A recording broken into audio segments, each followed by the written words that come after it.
When you picture King Solomon, you probably imagine a wise, peaceful sage writing proverbs and handing out baby-splitting justice. That image is incomplete. He inherited an aggressive, highly mobile military machine from his father, David. Solomon took that machine to the table as a high-stakes geopolitical gambler. His objective was absolute dominance over the intercontinental trade routes stretching from the markets of India all the way to Gibraltar. He had the military might, but he faced a major deficit. Surrounding empires like Egypt possessed centuries of deep architectural legitimacy. Solomon ruled over tents and roaming armies. He intended to build a ruthless corporate state capable of standing eye to eye with the pharaohs. Religion was simply the mechanism he used to enforce it. Ruling a loose, decentralized network of nomadic tribes is a strategic nightmare. There was no cohesive national identity keeping them tied to the throne.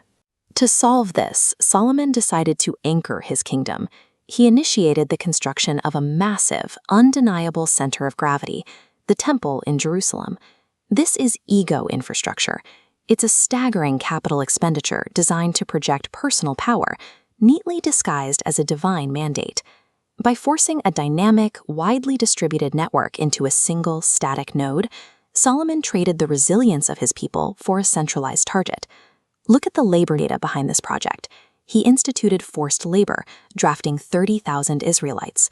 Then he imported over 150,000 foreign workers to handle the sheer physical weight of the construction.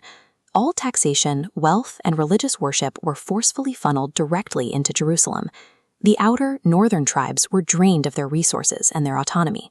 A once resilient, distributed web is yanked into one massive, blinding hub. He built a single point of failure. Centuries later, when Babylon marched on the city, they didn't have to fight a protracted war against a distributed nation. Monumental architecture does not guarantee enduring power. It provides rival armies with a highly convenient target to decapitate your entire empire. Consider the historical pivot point. King Hiram of Tyre approaches Solomon, offering an endless supply of cedar wood and elite architects.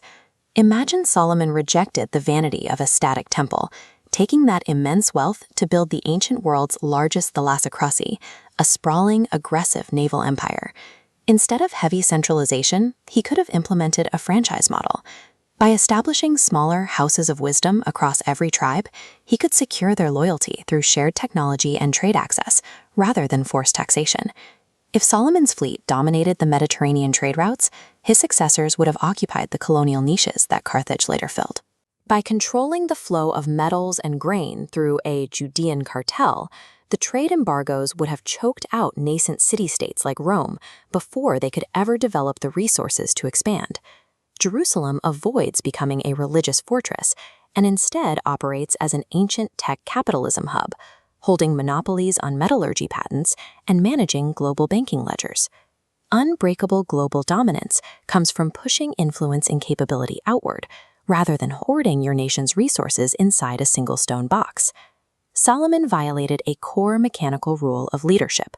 You must never elevate the symbol of your power above the actual system that generates it. This comparison highlights the flaw. Physical fortresses are rigid, heavy, and vulnerable. Fluid networks have no single heart, making them harder to dismantle. Geopolitical leverage doesn't live in static centers. It lives in the uninterrupted flow of information, debt, and trade. The most resilient empire is the one with invisible borders. Its true territory is measured by daily interest rates and technological dependencies paid by rival kings. Solomon's failure is a direct cautionary tale for modern CEOs, startup founders, and political leaders.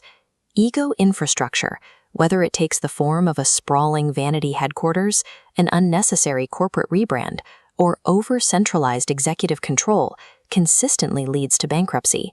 He spent 20 years draining the wealth of his people to build a monument to his own legacy, sacrificing their future in the process. By pouring immense wealth into the temple's impregnable stone walls, Solomon believed he was building a divine sanctuary. He was actually constructing his empire's prison.